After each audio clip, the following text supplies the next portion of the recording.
Hello friends, today I'm discuss BSc third year paper third physical chemistry. तो physical chemistry के अंतर्गत हम यहाँ पर देखेंगे रासायनिक अपक्रियाओं के प्रकार। तो रासायनिक अपक्रियाओं के प्रकार क्या हैं, तो उसमें सबसे पहले हम देखेंगे कि रासायनिक अपक्रियाएं क्या होती हैं। तो रासायनिक अपक्रियाएं वे होती हैं जिनमें या तो नया बंध बने या बंध टूटे। तो रासायनिक अपक्रियाओं में जो बंधों के टूटने तथा बनने में जो अणु होता है उसके गुणों में परिवर्तन हो जाता है, इन्हीं को हम रासायनिक अपक्रियाएं कहते हैं। तो आइए शुरुआत करते हैं यहाँ पर हम रासायनिक अपक्रियाओं के प्रकार। तो यहाँ पर देखते हैं जो रासायनिक अपक्रियाओं के प्रकार हैं, टाइप्स ऑफ केमिकल रिएक्शंस। तो रासायनिक अपक्रिया वह अपक्रिया है जिसके अंतर्गत बंधों के टूटने तथा नए बनने से अणु की पहचान परिवर्तित हो जाती है। रासायनिक अपक्रियाएं दो प्रकार की होती हैं। नंबर एक है यहाँ पर ऊष्मीय या अदीप्त अपक्रियाएं, थर्मल और डार्क रिएक्शन। तो ऊष्मीय क्या है, जो ऊष्मा से उत्पन्न हो, इन्हें हम सामान्य रासायनिक अपक्रियाएं भी कहते हैं। जो ऊष्मीय अपक्रियाएं हैं उन्हें हम सामान्यतः क्या कहते हैं, सामान्य रासायनिक अपक्रियाएं भी कहते हैं। तो इसके अंतर्गत देखें क्या होता है, और यहाँ पर दिया है अदीप्त अपक्रियाएं।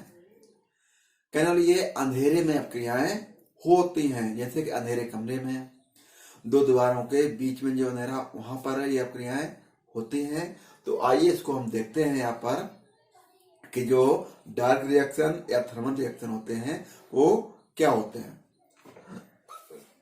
वे अपक्रियाएं जो प्रकाश की अनुपस्थित में संपन्न होती हैं ऊष्मीय या अदीप्त अपक्रियाएं कहलाती हैं। इस प्रकार की अपक्रियाएं आणविक संघट्ट के द्वारा होती हैं। ये जो आणविक संघट्ट है यहाँ पर होगा मॉलिक्यूलर जो है कोलाइजन, मतलब कि जो अणु हैं आपस में टकराए। आगे देखते हैं, ये संघट्ट क्रियाकारी अणुओं के मध्य या क्रियाकारी अणुओं तथा पात्र की दीवार के मध्य होते हैं। इन संघट्टों के फलस्वरूप ऊर्जा का विनिमय होता है तथा क्रियाकारी अणु संक्रियण ऊर्जा से ज्यादा ऊर्जा प्राप्त कर लेते हैं। इस प्रकार की अपक्रियाएं ताप, सांद्रण, उत्प्रेरक, टेम्परेचर, कंसंट्रेशन एंड कैटलिस्ट की उपस्थित इत्यादि में से प्रभावित होती हैं। कहने ये जो टेम्परेचर है, टेम्परेचर अगर होगा वहां पर कंसंट्रेशन होगा, और यहाँ पर कैटलिस्ट अगर होगा, तो इनकी उपस्थिति में ये अपक्रियाएं कैसी होती हैं, प्रभावित होती हैं, नहीं होती हैं। आगे देखते हैं, ये स्वतः होने वाली अपक्रियाएं हैं, है ना, स्वतः होने वाली अपक्रियाएं हैं तथा इनमें मुक्त ऊर्जा के मान में कमी आती है। इन अपक्रियाओं में निहित ऊर्जा 10 से 100 किलो कैलोरी प्रति मोल के मध्य होती है। ये सामान्य रासायनिक अपक्रियाएं हैं।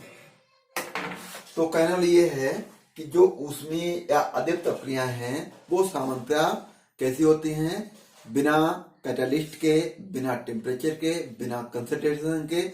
अगर ये चीजें इनमें पाई जाती हैं तो ये अपक्रियाएं नहीं होती हैं, और ये टेम्परेचर, कंसंट्रेशन या सांद्रण, उत्प्रेरक, ये जो ऊष्मीय अपक्रियाएं हैं या थर्मल जो रिएक्शंस हैं उन्हें ये प्रभावित करती हैं। तो कहने लिए है, और ये जो अपक्रियाएं हैं उनमें क्या है, सामान्य रासायनिक अपक्रियाएं इनको हम कहते हैं। अब ये कौन सी अपक्रियाएं होती हैं वो हम एक एक करके यहाँ पर देखेंगे। तो सबसे पहले है यहाँ पर पहली क्या दिया है, 2KClO3 एरो, और एरो पे हमने यहाँ पर ये त्रिभुज बनाया हुआ है, त्रिभुज टाइप का, जिसको हम कहते हैं हीट। यहाँ ये त्रिभुज का मतलब है यहाँ पर कि ये हीट को रिप्रेजेंट करता है। तो ये क्या है, ऊष्मापाकर। तो क्या यहाँ पर हो गया, इसको हम कहते हैं पोटेशियम क्लोराइड। क्या है ये, पोटेशियम क्लोराइड, जो ऊष्मा के प्रेजेंस में क्या करता है, यहाँ पर 2KCl पोटेशियम क्लोराइड बनाता है और ऑक्सीजन यहाँ से मुक्त होती है।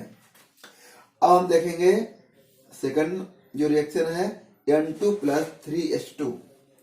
N2 प्लस 3H2 कहने वाला ये है नाइट्रोजन और हाइड्रोजन की जब क्रिया होगी और किसके, ऊष्मा की प्रेजेंस में, तो यहाँ पर क्या होता है 2NH3, मतलब कि ये अमोनिया का निर्माण करते हैं। हमने जैसे कहा है यहाँ पर ऊष्मीय या अदितव क्रिया है, तो ये ऊष्मा के संपर्क में आकर क्रियाएं करती हैं। तो क्या है यहाँ पर N2 3H2 ऊष्मा के प्रेजेंस में क्रिया क्या बना दिया, यहाँ पर ये बना दिया इसने अमोनिया। क्या बना दिया, अमोनिया। ठीक है, ये पोटेशियम क्लोराइड बना दिया।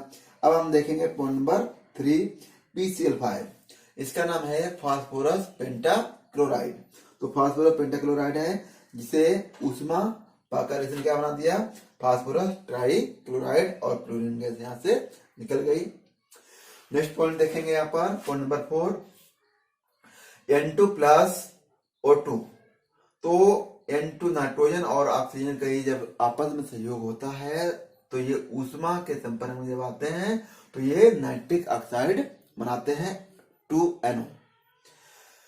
तो यहाँ पर ये दोनों रिएक्टेंट हैं और ये क्या है, प्रोडक्ट है यहाँ पर। तो नाइट्रोजन और ऑक्सीजन के दोनों के सहयोग से ऊष्मा के संपर्क में जब आते हैं, प्रेजेंस में क्रिया होती है, तो ये नाइट्रिक ऑक्साइड बनाते हैं। पॉइंट नंबर देखेंगे 5। ये क्या है, जिंक प्लस H2SO4। जिंक है यहाँ पर और सल्फ्यूरिक अम्ल है। जिंक और सल्फ्यूरिक अम्ल के जब क्रिया होगी किसकी, ऊष्मा की प्रेजेंस में, तो ये जिंक सल्फेट बनाता है और यहाँ पर H2 गैस निकल जाती है। अब हम देखेंगे पॉइंट नंबर 6। यहाँ पर दिया है H2 प्लस I2 और ये ऊष्मा के प्रेजेंस में क्रिया होगी तो ये बनाता है हाइड्रोजन आयोडाइड 2HI। तो इस तरह यहाँ पर ये जो है सारी क्रियाएं, जो भी रिएक्शंस हैं यहाँ पर दिए हैं 6, 1 2 3 4 5 6, ये सभी अब क्रियाएं जो हैं वो क्या है, ऊष्मीय हैं और कैसी हैं, अदीप्त क्रियाएं हैं। कहने वाला ये है, ये क्रियाएं थर्मल और डार्क रिएक्शंस होती हैं। डार्क रिएक्शन मतलब कि अंधेरे में क्रियाएं होंगी या प्रकाश की अनुपस्थिति में जो क्रियाएं होंगी उन्हें हम क्या कहेंगे, डार्क रिएक्शंस कहते हैं। और इन्हें क्या कहते हैं, थर्मल, क्योंकि ये ऊष्मा की प्रेजेंस में क्रिया होंगी इसलिए इन्हें मतलब थर्मल रिएक्शंस भी कहते हैं।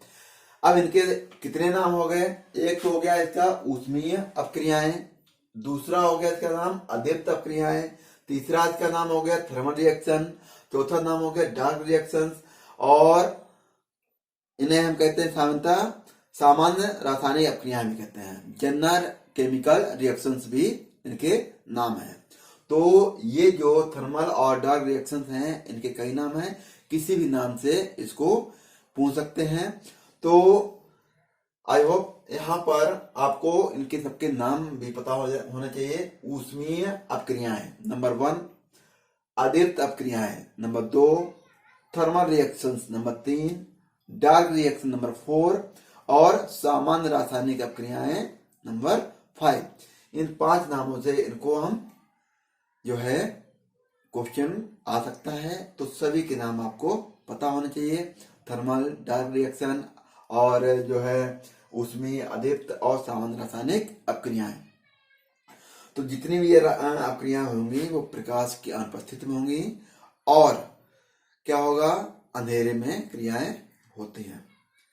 तो इस तरह हमने यहाँ पर देखा कि ये जो रासायनिक अपक्रियाएं हैं उनका 2 प्रकार की होती हैं। एक तो है ऊष्मीय या अदीप्त क्रियाएं और दूसरे प्रकार की जो अपक्रिया है उसे हम नेक्स्ट वीडियो में देखेंगे।